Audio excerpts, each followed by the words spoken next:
My self doctor Samay Singh. मैं as a consultant general surgeon and laparoscopic surgeon Arya neuro spine hospital में काम करता हूँ।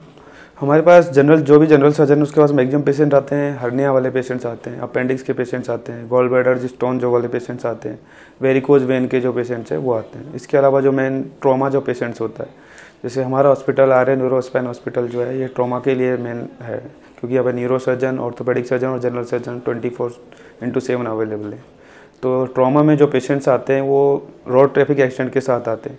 उनके ब्लंट ट्रॉमा होता है एब्डोमेन में, तो लीवर इंजरी के जो पेशेंट्स होते हैं, अपने स्प्लीन इंजरी के पेशेंट्स होते हैं, या इंटेस्टाइन होती है अपनी छोटी आंत बड़ी आंत, उनमें इंजरी के जो पेशेंट्स होते हैं, ऐसे पेशेंट्स आते हैं ट्रॉमा के साथ। तो वो एक इमरजेंसी सिचुएशंस होती है, लाइफ सेविंग प्रोसीजर्स होते हैं, उसे हमें इमीडिएट सर्जरी करनी पड़ती है, उसके बाद पेशेंट को रिलीफ दे सकते हैं। मेनली तो जैसे बाइक वाले जो हैं, बाइक जो राइडर्स हैं, उनके लिए हेलमेट यूज करो, तो वो तो है, ब्रेन उसके लिए सेव कर सकते हैं। बाकी एब्डोमेन इंजरीज को अपन ऐसे सेव नहीं कर सकते, इसका कोई सेफ गार्ड नहीं होता है। तो कार चलाते टाइम अपने को पता ही है कि भाई ड्राइवर सीट यूज करनी चाहिए, जिससे कि एब्डोमेन जो स्ट्रिंग इंजरीज है, ट्रॉमा, उस पर थोड़ा सा हो सकता है। एक जो साइकिल इंजरीज होती है उसमें भी पैनक्रियाज अपने ऑर्गन होता है, उसमें वो वाली हैंडल जो होती है साइकिल हैंडल से, वो इंजरी हो सकती है। हर्निया एक्चुअली अपना कोई भी जो एब्डोमेन का पार्ट है, जैसे एब्डोमेन के इंटरनल एब्डोमेन कंटेंट्स होते हैं, जैसे अपने आते हुए इंटेस्टाइन हुई, एक मोमेंटम झिल्ली नुमा संरचना होती है, उसका भाग प्रोट्रूड होना, उसको हम हर्निया बोलते हैं। जैसे वो नॉर्मली जैसे टाइप होते हैं हर्निया के, inguinal hernia, femoral hernia, umbilical hernia, या सर्जरी के बाद जो होता है पोस्ट सर्जरी का इंसिजन हर्निया।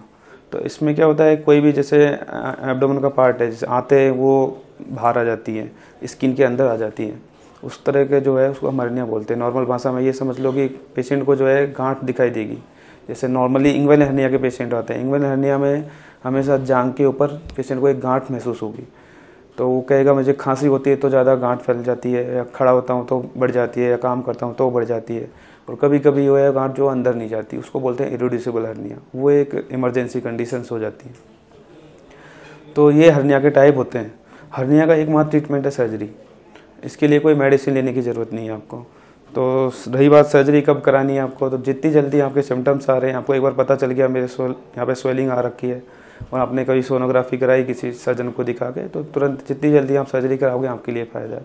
क्योंकि इसमें सर्जरी में नहीं कराओगे तो कॉम्प्लिकेशंस होने के चांसेज होते हैं, जैसे जिसको हम बोलते हैं ऑब्स्ट्रक्टेड हर्निया या स्ट्रैंगुलेटेड हर्निया। क्योंकि स्ट्रैंगुलेटेड हर्निया का मतलब है कि आंत फंस गई है, अंदर नहीं जा रही है, तो उसकी ब्लड सप्लाई कम हो जाती है, आंत काला पड़ने के चांसेज हो जाते हैं, तो वो एक मेजर सर्जरी में कन्वर्ट हो जाता है, क्योंकि जो आंत काली पड़ चुकी है उसके हमें निकालना पड़ता है फिर।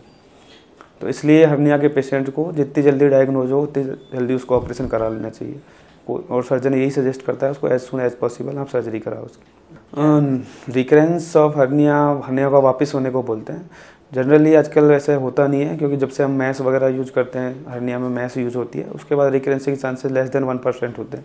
फिर भी जो बहुत ज़्यादा हैवी वेट वाले पेशेंट्स होते हैं, और स्मोकिंग वाले जो पेशेंट्स होते हैं, या क्रॉनिक कफ वाले जो पेशेंट होते हैं, जिनका पेट का प्रेशर बढ़ता रहता है, पेट का प्रेशर बढ़ेगा, कॉन्स्टिपेशन होगा, या क्रॉनिक कफ होगा, पेशाब में जोर लगाना पड़ रहा है, या भारी वजन उठा लेता है, तो इसकी वजह से उसको दोबारा होने की संभावनाएं होती हैं। तो फिर अगर दोबारा हो रहा है तो उसको फिर वापस से सर्जरी कराना पड़ेगा।